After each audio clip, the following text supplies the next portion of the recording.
The news came over breakfast, between two slices of toast and my husband's usual silence. He didn't even look at me when he said it.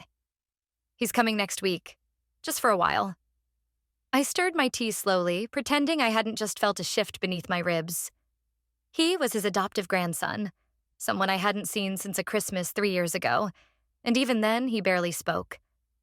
I remember him as distant, a little awkward, polite in that way that young men are when they don't know where they fit. He'd be staying in the guest room, the one down the hall from ours. The one I always kept too neat, too cold, like a hotel that never expected guests. That morning, I lingered over my reflection longer than usual. Not out of vanity, just curiosity. My skin had grown paler over the years, like wallpaper that fades when no one looks at it. My husband never noticed my changes. New perfume, new earrings, a subtle change in how I wore my hair. His attention had the consistency of a drip. Quiet, clinical, expected. I couldn't remember the last time his eyes settled on me with anything other than recognition. And that wasn't hate, or even resentment. It was emptiness dressed up as routine. There wasn't anything exactly wrong in our marriage. No loud arguments, no slammed doors, no threats or betrayals. It was just vacant. The kind of vacancy you don't even notice until your hand reaches across the bed in the dark and finds nothing. His affection came in forms that didn't touch me. Fixed mortgages, fresh coffee, scheduled oil changes. And I needed touch. Not just physical. I craved that electric recognition, the kind you can't fake. The kind that says, I see you, and I still want you. He arrived on a Tuesday afternoon, the sky low and gray, the kind of weather that felt like a held breath. He rang the bell, even though the door was slightly ajar. I saw him through the window before I opened it. Taller than I remembered, leaner, with the kind of face that no longer looked like a boy's. He didn't smile immediately, just looked at me in that still, assessing way. You look good, he said eventually. I stepped aside. My pulse stuttered once. Just once. Nothing dramatic. I showed him around the house again as if he hadn't already known it. He was quiet, but not withdrawn. Curious, maybe. Observant. There was a steadiness in how he moved. Unhurried, unafraid of silence. And he didn't treat me like I was invisible. That was new. That night, I couldn't sleep. My husband snored softly beside me, one hand curled beneath the pillow like a child's. I left the room barefoot, not even sure why. The kitchen was dark except for the soft underglow of the stove light. I stood there, listening to the hum of the refrigerator, the ticking of the old wall clock, the creak of wood settling beneath old weight. And then I heard it. Not loud, not intrusive. Just the gentle strum of strings barely audible from the living room. I moved closer. He was sitting there in the dark, legs crossed, a guitar balanced on his knee like it belonged there. No lights. Just him and the music. I didn't recognize the melody, but it wasn't meant for me to recognize. I should have turned back, but I didn't. He looked up. The music stopped, his fingers resting lightly on the strings. Couldn't sleep? He asked. His voice was low, casual, but I could feel the gravity of it, like he was paying attention to more than my answer. I nodded. That was all. Just nodded. We didn't speak after that. I watched him for another minute before stepping back into the hall. I didn't say goodnight, but that moment stretched long after I returned to bed. Long after my husband rolled over in his sleep and sighed my name like it was just another word. I lay there, eyes wide in the dark, and for the first time in a long time, I felt something sharp move inside me. It wasn't love. It wasn't even desire yet. Just the unmistakable pull of being seen. And maybe that was the first mistake, letting myself miss that feeling. The morning came slower than usual, as if the hours themselves hesitated to unfold. I stayed in bed longer than I should have, pretending to sleep even after my husband had risen, shaved, and left for work without so much as a brush of his lips to my cheek. It wasn't unusual. The gestures that once signaled intimacy had long since calcified into routine, then disintegrated altogether. I used to miss them desperately. Now, I wasn't sure if I mourned them or simply forgot how they once felt. When I finally stood up, the mirror greeted me with an unfamiliar woman. Not because she had changed overnight, but because something had shifted the way I looked at her. My body felt aware of itself, like it had been dusted off, recalled. Not pretty, not youthful, just present. That was the strangest part, as if someone had turned a light on in a room that had been long abandoned. I picked out underwear without thinking at first, but then paused. I chose the pale satin set with the lace trim, the one I always avoided because it felt too indulgent for a day at home. But today I slipped it on, slowly, deliberately. The fabric was cool against my skin. When I pulled a sweater over it, I didn't tuck it in. I wanted to feel the difference. Not for anyone, just for the awareness. Or so I told myself. I spent the next hour in quiet tension, folding towels, unloading the dishwasher, walking to the mailbox just for air. He hadn't come down yet, or maybe he had and I missed it. But I was hyper-aware of the space he occupied, even when I couldn't see him. I told myself it was just the shift in household energy, the way any new presence can throw off the rhythm. But I didn't believe myself. Around noon, I heard the shower upstairs. Not ours, the guest bath. I busied myself in the hallway linen closet, pretending to reorganize shelves that didn't need organizing. The door was slightly ajar, steam curling from the gap. He emerged moments later, towel slung around his shoulders, damp curls clinging to his forehead. His chest was bare, torso lean and toned, not with vanity, but with youth. He didn't flinch when he saw me, just smiled slightly. "Hey," I muttered something vague. I couldn't remember what. Then turned and ducked into the closet again. My pulse thudded in places I'd forgotten it could reach. I stood there, gripping a stack of towels, breath shallow, telling myself I was being ridiculous. A few minutes passed. I composed myself. Later that afternoon, he found me in the laundry room. The washing machine was churning, my sweater sleeves rolled up, hands deep in a basket of whites. "Do you know where the extra towels are?" he asked, standing in the doorway. I turned too quickly and nearly lost my balance. "Yes, sorry. Top shelf in the hall closet." He followed me as I led him to it. The hallway was narrow, forcing proximity. I reached up, tiptoeing to grab one of the neatly folded stacks. He was close. I could feel the heat of him without touching. I passed him the towels, but one slipped from the top and fell. We both bent to pick it up, and that was when it happened. Our hands met. Briefly. But something in the contact held longer than it should have. We both straightened at the same time, eyes locking. He didn't say anything. Neither did I. And then he leaned in. Not abruptly, not clumsily, but like he was listening for permission in the space between us. His lips brushed mine. Once. It wasn't possessive. It wasn't apologetic. It was a whisper. Just a moment of proof that the tension hadn't been imagined. I froze, the towel still in my hand. He pulled back slightly, watching me. Waiting for a reaction I didn't know how to give. I stepped back, not out of rejection, but out of confusion. He said nothing. Neither did I. We stood in silence, the moment suspended in the narrow hallway, surrounded by linen and stale air. And then he nodded once, turned, and walked away. I stood there, alone, every nerve in my body awake, as if I'd been struck by something electric but invisible. Later, I washed my hands as if that would help. It didn't. I sat on the edge of the bed that night in my robe, my husband beside me already half asleep. He asked vaguely, "You good?" And I nodded. But I wasn't.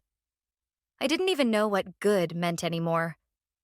All I could feel was the soft ghost of his mouth on mine and the terrifying truth that I didn't want to forget it. The next morning, I woke before the alarm, not out of restfulness.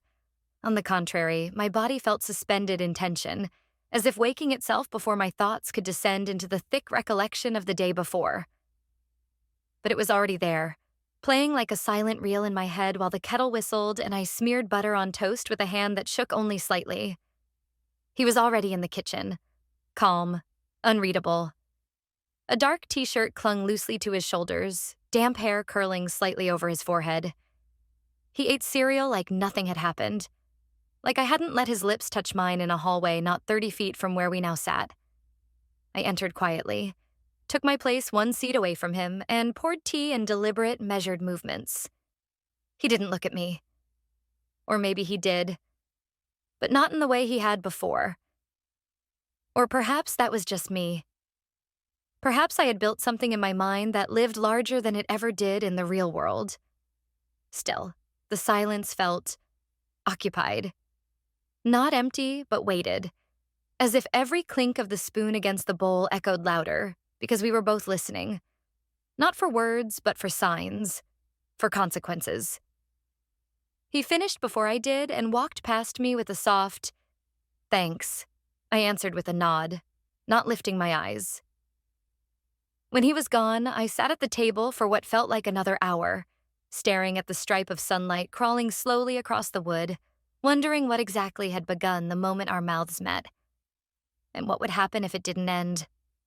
The rest of the day passed like I was moving underwater. I went to the pharmacy, folded laundry, took a brief phone call with a friend I barely heard. Everything that normally grounded me felt artificial now, like a play I was performing without heart. The air in the house had changed, and so had I. That evening, I lingered in the shower, not to cleanse, but to steady myself. The water ran hot over my skin, too hot, almost scalding. But I didn't adjust it. I needed the sting. I needed to remember that my body could still feel something other than numbness. After drying off, I spent far too long staring at my closet. I didn't want to dress for seduction. I didn't want to pretend. But I couldn't bring myself to return to oversized sweaters and soft cotton pants that dulled every curve. I chose a black dress. Fitted, long-sleeved, modest in theory, but smooth against my skin. It clung, not provocatively, but deliberately. It was something I hadn't worn in years. And tonight, it made me remember what it felt like to be a person who exists in her own skin. He was already outside by the time I came downstairs. On the back terrace, under a dim porch light, drinking something hot from one of our older mugs. His legs were propped on the railing, posture relaxed. I stood behind the glass door for a long moment, unsure. Then I slid it open and stepped out barefoot. The night was cool, the kind of cool that curled around your ankles and climbed slowly up your spine. He looked over but didn't speak. I sat across from him. For a long time, neither of us said anything. The stillness between us wasn't awkward. It was full. He finally glanced over and spoke, voice low. "You look different." I didn't respond. He added, "When no one's watching." I turned toward him, met his eyes in the half-light. "So do you." He gave a faint smile. It didn't reach his eyes. They looked tired. Or maybe they were just real for the first time. I reached for the edge of my robe, adjusting it without reason. My fingers trembled and I curled them into my lap. The silence returned, but it felt like it was taking a breath, like it would speak for us if we didn't intervene. "I'm not trying to start something," he said finally. "I don't even know what that was yesterday." I nodded. My voice when it came was quiet but steady. "Neither do I." But that wasn't true. I knew exactly what it was. A beginning. Not of a romance, not of a plan, but of undoing. Of something real enough to frighten me. And still, I stayed out there with him until the moon moved past the line of trees. When I returned to the bedroom, the bed was empty. My husband had gone to sleep in his study again. I slipped between cold sheets, pulled the blanket over my chest, and closed my eyes. But all I could see was the way his eyes didn't flinch when I looked at him. As if he had already decided something I hadn't yet dared to say. The days began to shift after that night. Not in any dramatic way, not with declarations or heated stares, but with an undercurrent that tugged at the fabric of everything ordinary. Breakfasts were quieter, but not in the usual detached sense. The silence between us now had breath, heat, a pulse. It carried memory and expectation. My husband remained as predictable as ever. He left early, returned late, and filled the hours in between with structured calls and structured thoughts. He asked questions about errands, bills, grocery lists. He never asked about me. If I'd slept, if I'd dreamed, if I felt anything at all. I had long stopped expecting those things, but now each absence of care from him was a silent permission. A signal that said, "You are alone in this marriage more than you'll ever admit out loud." The weather turned cold that week, sharp winds cutting through the last breath of autumn. I busied myself with outdoor work, raking leaves that blew back into place minutes later, pruning a garden that was already dying. It gave me the illusion of control, like I could tend to something and make it beautiful, even as it was ending. He came outside mid-afternoon. He wore a jacket too thin for the chill, hands shoved into the pockets like he needed to anchor himself. I was bent over the side path, scooping damp leaves into a bag when I heard his footsteps on the stone. I didn't look up right away. He crouched beside me without speaking. His proximity was casual, but my body registered it with a hum just beneath the surface. He reached into the bag to help, our hands brushing again, and neither of us flinched this time. The touch didn't linger, but it stayed. I stood and wiped my hands on my jeans, heart louder than it should have been for such a small moment.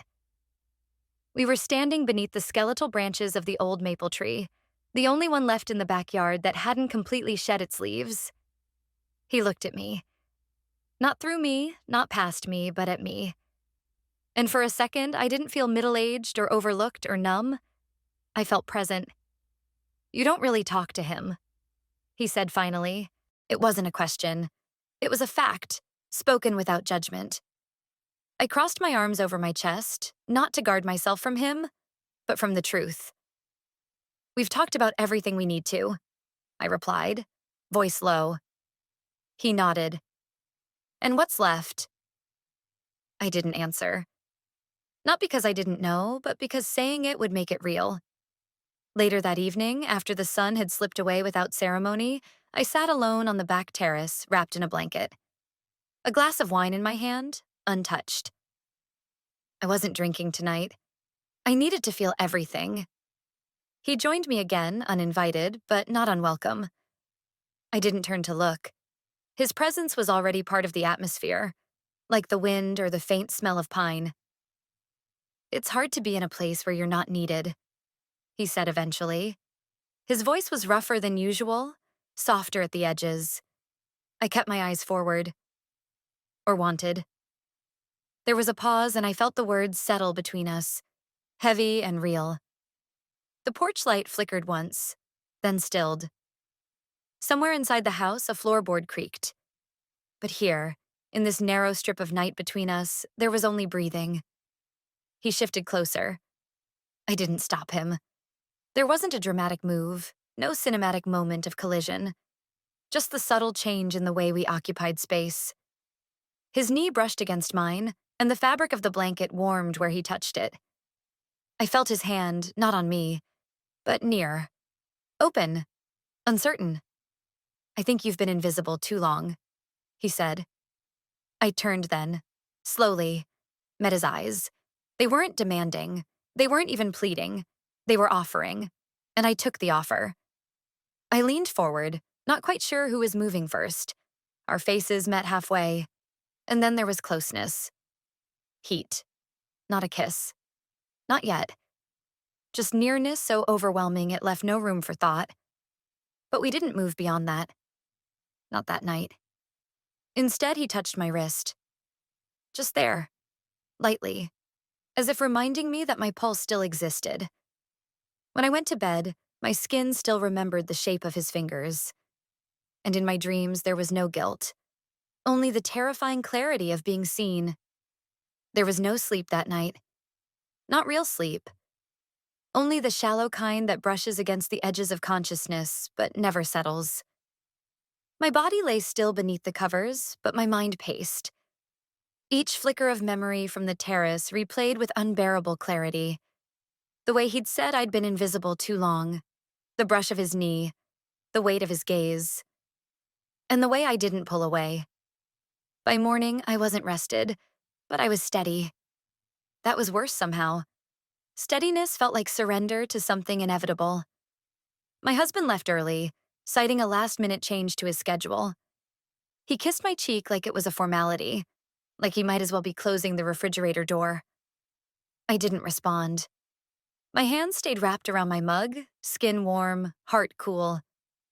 When the front door closed, I listened to the echo of his shoes fade down the walk, and I stayed in that silence for a long time. Upstairs, I took longer to get ready than I usually would on a weekday with nowhere to be. My closet was full of safe choices: neutral blouses, jeans, cardigans with fraying sleeves. But I reached for the dress I hadn't worn since my birthday 2 years ago. Ivory silk, high neckline, buttons down the spine. It wasn't overtly provocative. It simply belonged to a woman who remembered herself. Beneath it, I chose lace. Lightweight, nearly translucent, the kind I used to wear when I believed someone would see it. It wasn't for him, and yet it was for this moment. For this version of me that refused to disappear again. Around midday, he appeared in the kitchen, phone in one hand, hair damp from a shower. His eyes met mine, and for a moment he just stood there, watching. Not ogling, not guessing, just recognizing. I didn't look away. We didn't speak then. There was nothing to say that wouldn't betray everything. By late afternoon, the light changed, subtly, like the house had exhaled. We had planned, 2 days prior, to drive out to a nearby antique warehouse. My husband had suggested it, thinking it might be fun to pick up something for the guest room. But he never followed up, and the idea had dissolved like so many others. The boy, he, had found the address on his own, asked if I still wanted to go. I told myself it was innocent. I knew it wasn't. The drive was quiet at first. Leaves rushed past the windows in quick bursts, like falling confessions. The air inside the car was warmer than it should have been.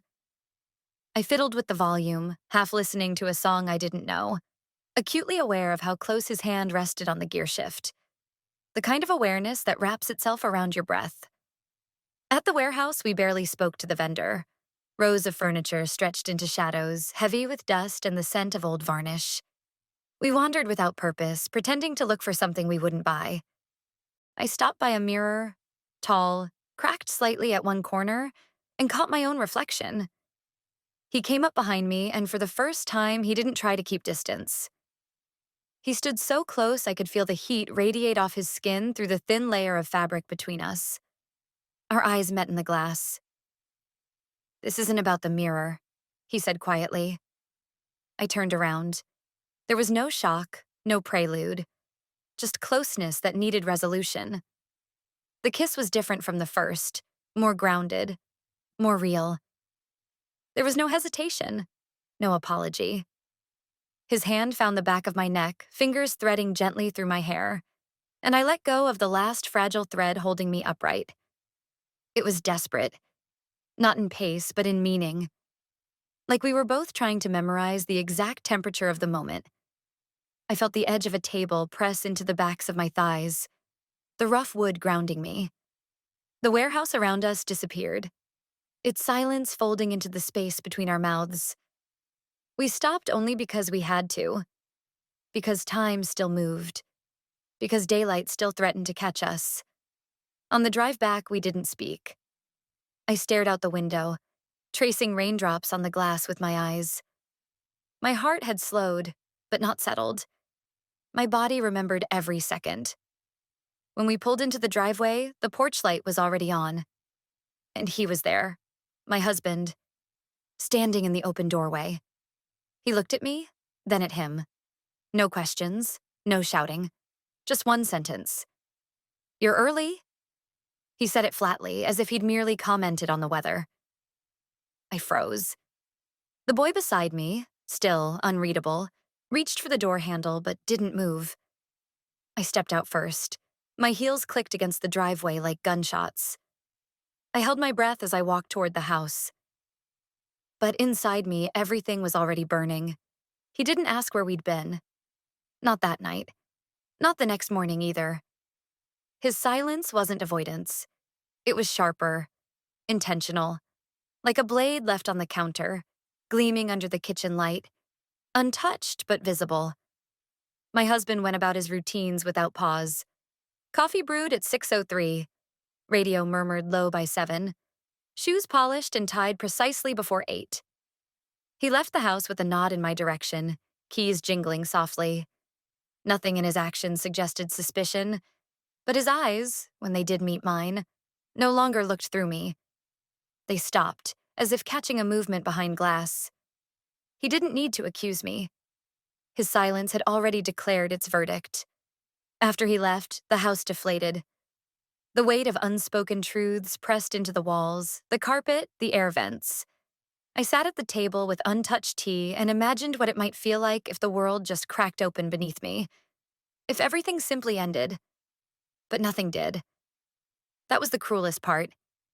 I didn't know whether he had seen something, or sensed it, or if the fact that he hadn't asked meant he already knew more than he wanted to admit. I waited for confrontation, for something to break. But it didn't come. Instead, the boy, he found me later that morning in the laundry room, folding shirts with slow, clumsy hands, as if the cotton fabric required translation. He leaned against the doorframe, arms crossed, head tilted. His presence filled the room in a way no one else's ever did. "You didn't sleep," he said, not as a question. I nodded once. My fingers kept folding.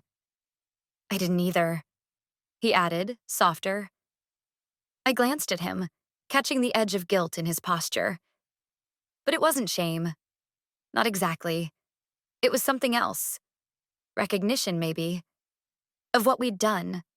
Of what we'd risked. He stepped into the room, stopping only when there were mere inches between us. He didn't reach for me. He didn't have to. The tension lived in the distance.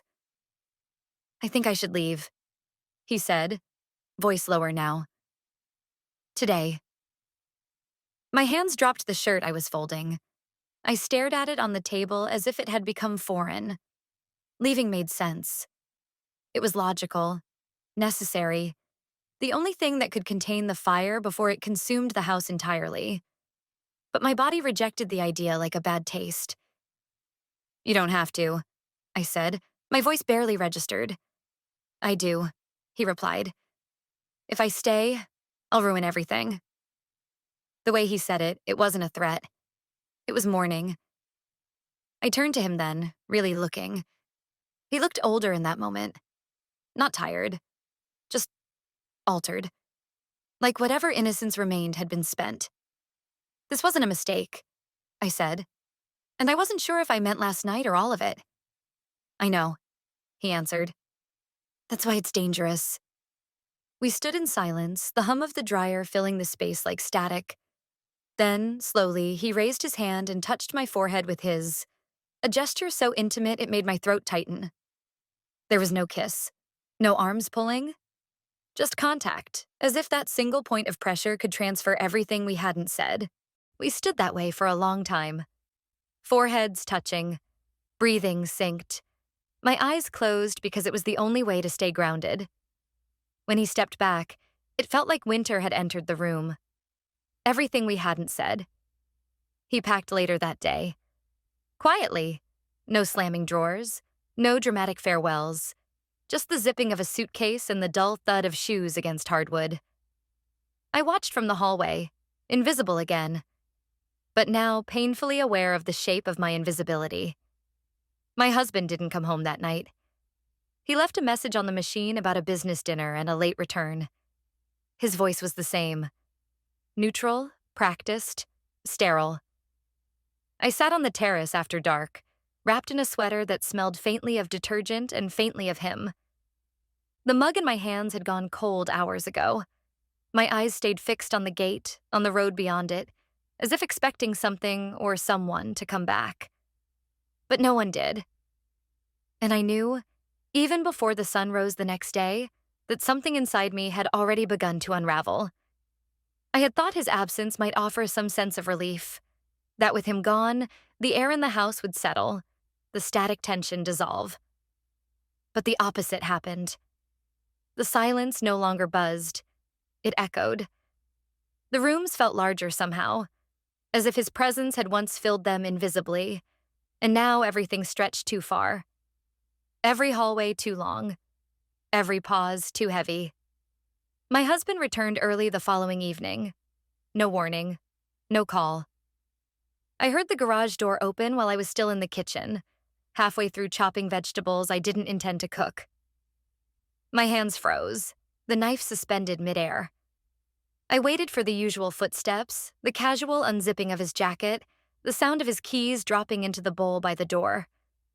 They came, but not in their usual rhythm. Slower, more deliberate. I didn't turn around when he entered. I stared at the half-chopped onion and wondered if he would mention the boy, or the missing suitcase, or the way I hadn't asked when he'd be back. But he said nothing. Not right away. He set something on the counter behind me. I heard the soft thud, the slide of cardboard across granite. Then silence again. Not tension, not threat. Just stillness, like the air itself had stopped listening. I turned slowly. It was a small box. Plain. Square. A lid without tape. He didn't meet my eyes. I found it in your coat pocket. I said nothing. There was nothing left to say. I opened the box. Inside were 2 keys, silver, smooth, slightly worn. One had a green tag. I knew it immediately. They belonged to the old camper out back, the one we used to store tools and furniture when we redid the guest room. The same camper where I had once stood, half lit by sun through broken blinds, wrapped in his sweatshirt, heart pounding so loudly I couldn't hear anything else. A place no one should have ever gone. A place he shouldn't have found. I looked at the keys, then at my husband. His face was unreadable, not angry, but stripped of anything human. Just the scaffolding of a man. No warmth, no pain, just blankness. You even kept the tag on it, he said, like you wanted someone to know. I wanted to speak, to defend, to explain that it wasn't about being caught, that sometimes we leave traces because we're tired of erasing ourselves. But no words came, only breath. He continued, slowly, evenly, as if rehearsed. You didn't think I noticed, but I was always watching. I just didn't care enough to stop you. The sentence dropped like stone into water. The ripples would come later. Still, he didn't raise his voice. He didn't accuse. He simply confirmed what I hadn't dared to name. He picked up the box again, then walked to the dining table. He placed it at the center, between 2 candles we hadn't lit in years. He looked around the room as if appraising it one final time. You freed me, he said. I didn't even realize I was trapped. Then came the sound I didn't expect. Footsteps behind him. A woman entered the room carrying a suitcase. Not glamorous, not dramatic, just real. Late 30s, clean lines in her clothing, a firm set to her mouth. I recognized her face before my mind caught up. She was his assistant, the one he traveled with, the one he once claimed was hardworking but dull.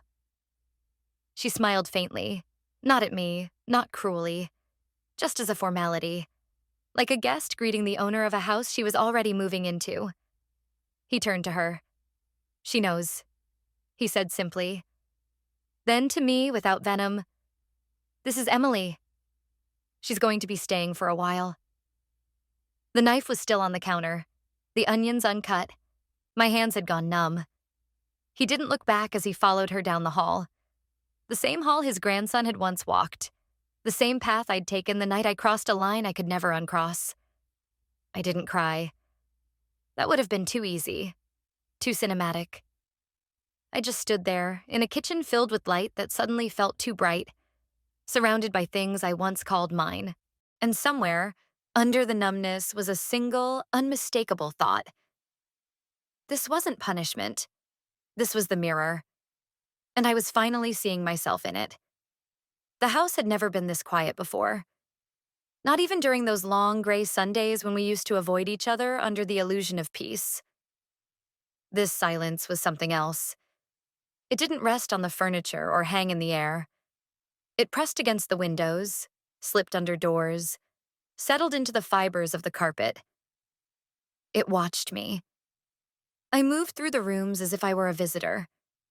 The scent of her perfume was faint but present. Fresh, citrusy, intentional. Not something you choose when you're passing through. She was staying. That much was clear. Her shoes sat neatly by the front door, and there were new towels folded in the guest bath. I hadn't folded them. I hadn't even noticed when they were brought in. He left for work early now, even earlier than before. He no longer passed through the kitchen where I sat with my tea. No nod, no words. Just the sound of the front door closing, the car starting, the garage humming. He had made his decision, and I had no right to question it. I had made mine first. Later that afternoon, I wandered into the guest room. Not the one where he was staying now, but the one at the end of the hall. The room that had always been a placeholder. It was colder than I remembered. Dust had started to gather on the window frame. A corner of the curtain hung unevenly. I sat on the edge of the bed, the mattress creaking under my weight, and looked around as if I were searching for something I'd left behind. But there was nothing. No scent. No warmth. No trace of him. He had taken everything with him. His backpack, his hoodie, even the old mug he used every morning. The only thing he had forgotten was a leather bracelet, curled like a question mark on the windowsill. I picked it up and ran my thumb along the worn edge. It was simple, understated. Something he probably never took off. Until he did. I brought it to my room and placed it in the top drawer of my nightstand, alongside a few other things I'd never had the courage to throw out. Love letters from high school, a photo of my mother laughing in the sun, a dried flower from a wedding bouquet. It didn't belong there. But neither did I. The phone rang once that evening. I didn't answer. The machine picked it up. His voice filled the room, calm, careful, businesslike. "I'm staying in the city tonight. Don't wait up." I stood in the hallway and listened to the beep. The sound was sharper than it should have been, like a period punctuating a sentence I hadn't realized I'd finished writing. I didn't eat dinner that night. I walked instead, down quiet suburban streets, past manicured lawns and warm, glowing windows. Families moved inside them like shadows on screens. Laughter, clinking dishes, the low murmur of televisions, all of it foreign, as if I were watching from another world. By the time I returned, the air inside the house had cooled again. I turned on the bedside lamp and stood in front of the mirror. My reflection met me with tired eyes and a mouth that no longer held pretense. I undressed slowly, not for seduction, not for ritual, but because I wanted to feel something against my skin that wasn't the weight of absence. I pulled out the same lace set I'd worn the day we drove to the warehouse. The fabric slid over me like memory, each strap and seam tracing a version of myself I wasn't ready to let go of. I sat on the edge of the bed, the lamplight soft against the wall, and let the silence settle again. It didn't hurt the way I thought it would. It was quieter than pain, quieter than guilt, but louder than forgiveness. And when I finally lay down, the bracelet still resting in the drawer beside me, I understood something I hadn't until now. Desire might fade, regret might dim, but remembrance, that lives in the body even after the soul wants to forget. He came back on a Tuesday. There was no advance notice, no text or call. I had just returned from the store, a single bag of groceries in my hand. Things I didn't really need but bought anyway because the act of choosing something, anything, gave me the illusion of direction. The house smelled of cold tile and unopened windows. I hadn't turned the heat up all day. It didn't occur to me that someone else might. I heard the car door shut while I was in the kitchen. A quiet, deliberate sound. The front door opened a few seconds later. I didn't move. I stood with a carton of milk still in my hand, my other fingers wrapped around a bunch of parsley that had already started to wilt. His footsteps came slowly, one after the other, not heavy, but grounded. He wasn't just passing through. When he appeared in the doorway, I saw he was holding something behind his back. A paper bag, crumpled slightly at the top. He looked tired, but not in the way people are after a long drive. It was something in his shoulders, resigned, unburdened, yet not light. He looked at me, not cautiously, not coldly, just evenly, like he was standing across from someone he used to know well and now didn't quite recognize. "I brought you something," he said. I said nothing, just nodded once. He placed the bag on the counter, pulling out a small bundle of wildflowers. Imperfect, too many stems, colors that didn't match. The kind you grab at the last second from a roadside stand or maybe from someone's backyard. They weren't elegant, but they were real. I stared at them. Not because they moved me, because I didn't know how I was supposed to react. He didn't sit. He didn't even take his coat off. "I wanted to talk," he said after a pause. No demands. No speeches, just talk. We stood in the kitchen, two people bound by shared history and divided by everything since. He looked around, eyes catching the new absence of things. An empty photo frame on the wall, the cleared counter where the coffee machine used to sit. He didn't ask what had changed. He could see it. "I was angry," he continued, voice low, but not surprised. Still, I said nothing. Silence had become my only language. He stepped closer, resting his hand gently on the back of one of the dining chairs. He didn't touch me. Not yet. "I know I haven't been a good husband," he said. I stopped paying attention. Not because I stopped caring, because I didn't know how to show it anymore. Somewhere along the way, we forgot how to reach each other. I let the words sit between us, too exhausted to deflect them. "I'm not asking to go back to how things were," he said. "I don't want that." I met his gaze then.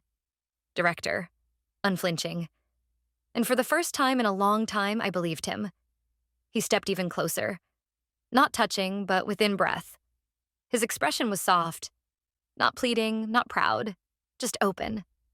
"I want to know the truth," he said. "Not to punish you. Not to fix us. Just to understand who you are now." I inhaled slowly. The air felt warmer than before. "I don't want to be forgiven," I said. "I want to be understood." He nodded. There was no flinch, no wounded silence. Just acknowledgement. Maybe even relief.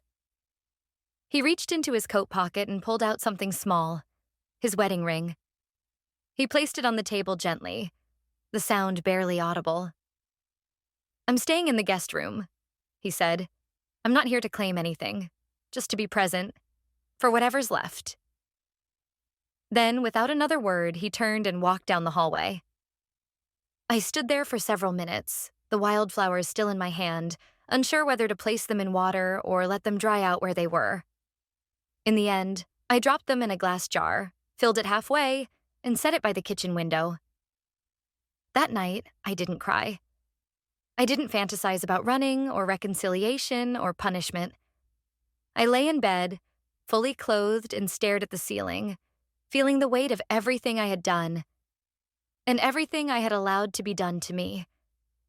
There was no neat ending, no full circle, no dramatic collapse. Just two people under the same roof, no longer pretending, no longer hiding, finally breathing in the aftermath of everything they had destroyed and everything they might still salvage.